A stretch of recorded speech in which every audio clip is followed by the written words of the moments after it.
Welcome to Influential Entrepreneurs, bringing you interviews with elite business leaders and experts, sharing tips and strategies for elevating your business to the next level. Here's your host, Mike Saunders. Hello and welcome to this episode of Influential Entrepreneurs. This is Mike Saunders, the Authority Positioning Coach. Today we have with us James Edward Durden Jr., who's the owner of Edward Financial Group. James, welcome to the program. Hey, thank you, Mike. I appreciate you having me Hey, on. yeah, I'm looking forward to talking with you because I know you focus on helping people plan for retirement, getting to retirement, getting through retirement, having enough money, and all of those great things that we need to be planning for. But before we dive into that, give us a little bit of your background and your story, and how did you get into financial services?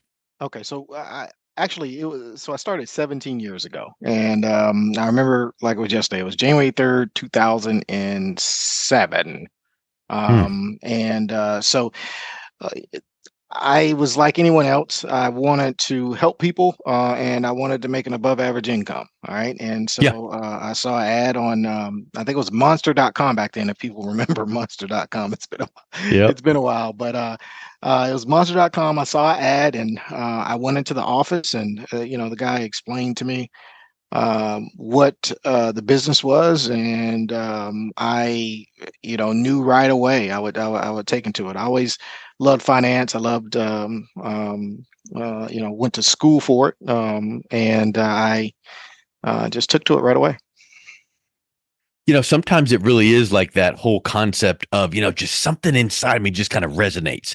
Yeah, And you said something really important that, yeah, you need to make a living because we need to pay the bills, but you said you wanted to help people and oh, serve. And that's I right. think that's Yeah. the approach, All right. So what really snagged me was, and this is, I'm going to try to make this short. Long story short, I started in the business, and one of the things that you do is you plan. So one of the first steps to planning, a lot of times, is life insurance. In other words, if a if Mhm. if a if a father, has a family, he comes to you, hey, listen, what do I do about my future? What do I do about my past? First thing you want to say is, hey, how much? Where's your life insurance? What are you doing with your life insurance? Because that's the first step. Because something happens to you tomorrow, your income has to support your family. In this case, he was a truck driver, owner operator, owned a piece of land, had a trailer on a piece of land. He wouldn't be considered, he would be considered kind of an average American to most folks.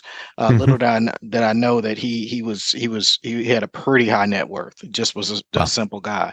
Long story short, he had a wife, two kids, and he was a truck driver. Tried to swerve, Mr. Drunk Driver, rolled over. 6 months later, passed away. And Hmm. I brought his wife a check at that point for $500,000. And it was two things happened. One, she gave me a hug. That was the biggest hug, Hmm. and showed me the I swear I felt it was almost like I felt true love for the first time, right? Yeah. And so I didn't know what I was going to do. Thank you. Remember, she hadn't worked, and she never worked. Because he Wow. was, one of those alpha males, guys take care of his family. She didn't know what a bill was. Okay, Yeah. and so she was scared, and so that was a good feeling. Now to double down on that, 2 months later, she called me back out, and I was like, "Oh my God, what happened? What was it? Because mind you, I'm just starting in the business. I feel real good about myself, and she hadn't cashed a check, Hmm. right? And so her next step was, okay, now what do I do with it? Yeah. Thank you. But what do I do with this? Right, and I'm new, and so Yeah. the interesting thing about that was, geez, I didn't even think about it. I'm just going to give her a $500,000 check. So anyway, long story short, we got started with her plan, and she's still a client or customer to this day. But that was it for me. This was the business I was going to be in Yeah. forever. And I think a lot of people would hear like, oh, you're selling insurance and you're selling this and selling that. Mhm. But what you just described there, if you ever let yourself feel like, oh, I'm just selling something and I don't feel like I'm want to push things on people, it's that Mhm. hug, it's that emotion, it's that gratitude, it's that what would I have done without this? You're not selling anything, you're providing these opportunities for people. I think that is just a spectacular intro there. So if someone is a pre-retiree and they're thinking about retirement, how long ahead of retirement should they be starting to make plans? And then what are some of those first steps? Because I do feel like some people go, oh, retirement, I'll think about that later, or oh, that'll take care of itself. And it doesn't. You need to start as far ahead of advance as possible. So what do you say as far as timing? And then secondly, what are some of those first steps they should take? Yeah. So here's what I would say. To be honest with you, you should start retirement planning on your first paycheck. That's the Hmm. right answer. That's the correct answer. That's true. Now, that's not what most people do. Yeah. People are life happens. The younger you are, the least important, and the longer in distance it feels like. So, as you know, just human nature, we don't do that. But the right answer is right away. Right. Now, with that said, when you start having those thoughts about, you know, what is it that I'm 10 years out, maybe I'm 15 years out, and what is it that I want to accomplish in my lifestyle? I don't want to be like such and such in retirement, or I just want to make sure that I'm okay. Then the best thing is, in my opinion, is to get yourself with a strong financial professional, and I'm going to tell you the path that we walk around. We call it present position, future position. All right, and so Hmm. essentially what we do is that when somebody comes in, we say, if you don't do anything different than what you're doing now, here's what your retirement looks like, and we walk Okay. you through it. Okay. Here's how much income you have. Here's how much money you make. Here's how much money you make based upon the rate of returns that you're receiving now. That type, we have those conversations and go through that. You want to do that with everybody. And you want to introduce the concept of risk. What does risk mean in each one of these categories? What if something else happens in the bad side? You're literally going through step by step what it looks like.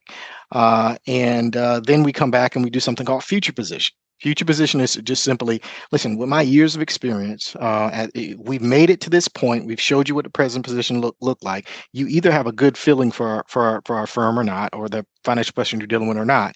If you do have a good feeling, then the next step is that, okay, here is future position. Future position is what I would do based upon everything that I know in order to help you. Okay. And so you look at the present position, look at the future position, look at the things that you do, walk down whatever financial tools that we decide is best for you. And at that moment, it will be very, very clear as to what you want to accomplish. So present I position, love future that position. present and future position. And I would Mhm. venture to say if we had a whiteboard, we could kind of put a line in one spot for present, a line in future. And the difference between the two is the gap. And I Right. know we can talk for about an hour and a half on that, but that's exactly what you Yes. described, which is like, Mhm. okay, here's where you are, here's where you want to be, but you ain't there yet. So what's you going to take to get there? Well, now let's close the gap by considering this and considering that. And I would venture to say that there is not one solution that you present to every single person the exact same way because everyone is different and their needs are different. Exactly. Yeah. And also the tools that you use are different just depending on the Sure. customer. So yes. So let's think now. Let's say that someone is goes through that exercise. How can they gauge if they're ready to retire or not? Because I would think too that if they've got that present and future position and the gap filled and some of the tools, maybe they're on their way, but maybe they're not quite there yet. But what are some of those indicators? So, Mike, I do this from all the time. I hate to answer a question with a question, but here's exactly what I'll run through with a client. So, first, in most people's situation, they've never been asked, in my opinion, one of the four most important questions. Okay, and so here's question number one: what rate of return do you have to earn on your savings and investment dollars to be able to retire at your current standard of living and have your money last through your life expectancy? That was a mouthful. Essentially, Mhm. what rate of return do you have to live like you want to live forever, right? How much Yeah. do you need to save on a monthly or annual basis to be able to retire at just current standard of living and your money not last life expectancy? A lot of times when we think about retirement or we get to that point, our thing is whatever our favorite um, financial product, or a lot of times it's just all we know. So everything that Yeah. we go, we're going to put as much money into it as possible. And my experience tells me a lot of times that's not the solution. So if we know what the goal is, if we know where we want to end up at, then it's a lot easier to make it. There's two more questions. Do you want to do you do doing what you're currently doing now? Apologize. How long will you have to work to be able to retire and live at your current standard of living, Yeah. life expectancy, right? And the last one is if you don't do anything different than you're doing today, how much would you have to reduce your standard of living in retirement for your money to last life expectancy? Those are four questions, in my opinion, four of the most important questions. And those questions should be asked when we're 20. But a lot of times Yeah. we don't find out about it until we're And then 40 years old. re-asked at 30 and re-asked at 40. Yeah, So that's a exactly. really interesting point. And I'll kind of take a step back from a 30,000 foot view. And it Mm. sounds to me like so far we're talking about things that aren't stocks, bonds, mutual funds, rate of Nope. return, all these. Nope. You're like None. a life coach. You're That's right. literally going, let me ask you, what does retirement look like, feel like? What is, and all of a sudden you're now working backwards. And then, oh, well, if we want to accomplish this that we just came through, here's some tools and investments and whatever to consider. But that's the last thing that you're going through. And Absolutely. most people, I would venture to say, they jump right to put your money here, put your money there, and you might be jumping the gun. You absolutely. What I find out, I'm going to say 90% of the time you're jumping the gun. Yeah. It's about what that individual person's goals are, working those goals backwards, and then understanding the financial products as to how they fit the goal.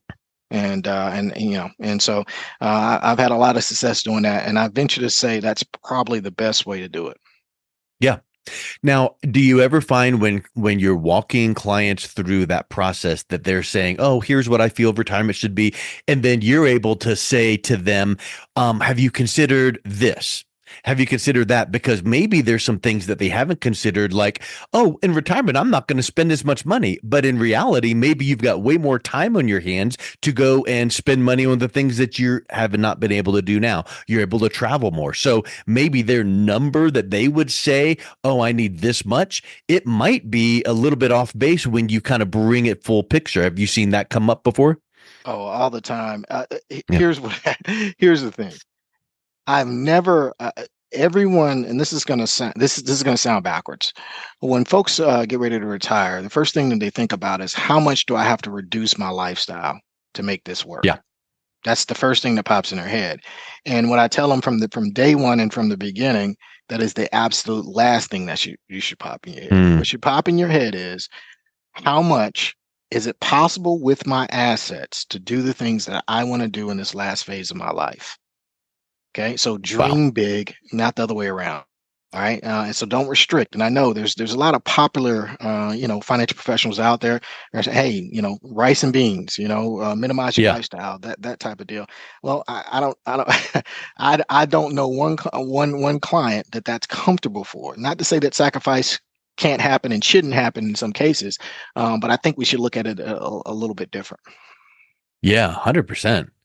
And I think the other aspect too is just those a variety of perspectives to make sure that the answers to those questions are really accurate. Because again, you might think your number is X, and kind of what I was thinking of too is way back in the day when people would say, "Oh, you retire at this age and you need your money to last to that age," whatever those numbers are. Well, these days, healthcare is a little bit better. We're taking better care of ourselves. We're eating better, and maybe we're living a little bit longer. So now those numbers kind of get skewed from the old models, and your money needs to last longer than it used to a couple decades ago. Yeah, that's a given. We're definitely. I think you hit it right on the head. We're living a lot longer, especially those folks that are the type of folks that are looking for a plan for the retirement. And bottom line is, since we're doing that, at the end of the day, we've got to. We've got to make this money last. These are the things that we want to enjoy. Whether it's when again, it's annual trips to Disney World or with the grandkids. Rather, it's backpacking around Europe at 60, at 65. Yeah. Whatever those things are is what I think. What I think that individual client should want to do, and we should help them get there. Yep. So let's talk about I'm sure this is few and far between, but what mistakes have other people made? Not your clients, but other people that you have seen, right? But Right. what are the typical mistakes that you see that pre-retirees make, so that then you can say, "Hey, look, I've seen people make this and this and this mistake, so I'm going to help you, navigate around that." Yeah, and I'm going to change mistakes to risks. Right. And Okay. so, and I tell most of my clients, essentially, I'm a risk management firm. In other words, what are the risks that you know and that you don't know, Yeah. and how do you avoid it? And we're planning for those risks day one. That's really, in my opinion, is really really important. Right. And so there's seven main risks that we discuss at nauseum at my firm, and we kind of break that down as far as we can and make sure that you understand it. We definitely come from an educational standpoint, and here's one of the seven is longevity risk. Mm. Longevity risk is just kind of what we mentioned a minute ago, which is the longer you live, the worse, the more likelihood that other bad things could happen with your money. Hmm. Okay. And so we've got to have a plan for how to combat longevity risk. Inflation, that's just your purchasing power, your spending power, right? If you need $50,000 worth of income at a standard 3% inflation in 24 years, that would mean that you need $100,000 a year. Right. And that's just the cost of goods going up. Right. Now, if inflation was at 6%, we just went through a higher period, although it's calming down a little bit. Now, if your inflation's at 6%, that 50,000 needs to be 112 years. Wow. That will devastate your retirement if you don't understand that silent killer inflation's out there. Sequence of returns risk. I'm going to come back and touch on that one a little bit. Withdrawal rate risk. Right? How much money do you take down on a drawdown strategy off of your portfolio? Social security risk, healthcare, right? What happens if there is I have to go into a nursing home, right? Taxation, right? What happens if, our country, unfortunately, is not in really great financial strength. Hmm. Uh, we're not at the best place financially, right? They got whole lot of debt, right? And Yep. so, what's the government? Where does the government get the money to tax from? Well, guess what? It's you. So they're either going to tax you or they're going to lower your benefits, both of which hurts the retiree. So, these are just some of the risk. As I stated, I'm gonna come back. Sequence of return risk is a really, really big one. Essentially, all that says is that if I retire today, right? I got $1 million. Maybe my sister's going to retire 3 years from now. She has $1 million. I can get safely, $40,000 a year off that. I'm going to take 3% a year and increase it every year. So take 40,000, increase that by 3% every year to make up for inflation, and use that as a base. And the goal is to have that $1 million grow. Well, if I retire during a down period, so 4 years after retirement, typically Hmm. 4 years after, 4 years before, and there's a down market, I have a bear market within any of those time periods, I'm at an extremely high risk of running out of money. Right now, the problem with sequence of returns risk, I call it one of the most insidious risks out there, is that no one can predict when it is. Okay, Yep. so no one can predict when the down market's going to happen. Or control it. Yeah, and I don't care who they are, and if they tell you they Yep. are, Yep. then stand up and walk out of the office because they're not telling the truth. All right, and so if that's the case, then we've got to have a plan for that. What is our plan for that? How do we do that? So, it's really about avoiding those seven risks to retirement.